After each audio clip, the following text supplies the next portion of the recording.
Like it or not, our laws are about to be enforced.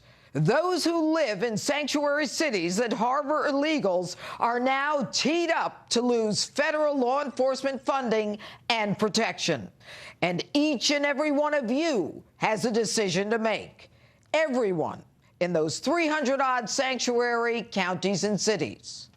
So, what's more important to you? Would you rather protect illegals who flaunted our laws to come here and some who committed crimes while here, or law-abiding American citizens who shouldn't have to lose police protection because they happen to live in a sanctuary city? Now, if you believe in America and everything we stand for, it's time to demand an end to these criminal enclaves. In his first whirlwind week, President Trump signed an executive order directing the withholding of grant money from sanctuary cities who refuse to comply with federal immigration laws. The re-implementation of secure communities, where state and local governments share fingerprints to help actually identify undocumented immigrants, to force other countries to actually take back criminals by using leverage like withholding U.S. visas, and a new victim program for Americans who have been victimized by illegals, and now weekly statistics of Americans victimized by illegals living in sanctuary cities, and finally, an end to the Obama policy of catch and release at the border. So, you can march and you can hate and you can shame and you can demonize the 45th president. But I've got news for you. Law and order is back in the West. And namby-pamby liberal mayors like de Blasio in New York, Ed Lee in San Francisco, and Rahm Emanuel in Chicago, who say their policies simply improve relations between the immigrant community and law enforcement, are now putting American citizens in jeopardy of losing law enforcement protection. Now, I admire the kumbaya goal of community law enforcement identifying criminal activity by illegals, but it doesn't work. 32 years as a prosecutor, judge, and DA in a county of about 1 million tells me otherwise. Case in point. An illegal beat up and robbed every Friday, every payday. I never heard a word about him. I only found out about him when his illegal immigrant robber finally killed him, brutally. He was more afraid of the illegal than he was of the police. So, if you're an illegal and friends with a local cop and you don't get deported, great. But that doesn't mean that you're going to rat on another illegal. Do you really think that one illegal is going to turn in another illegal, especially when they both live in a sanctuary city? The victim knows that the criminal illegal is only going to be cut loose anyway. The sanctuary city promised not to deport him and the illegal.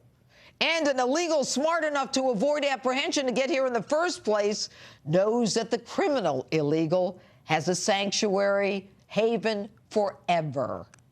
So why even have a sanctuary city in the hopes of improving relations when an illegal is more afraid of the other illegal than he is of the police, and so is never going to risk turning in another illegal who will be free to come after him?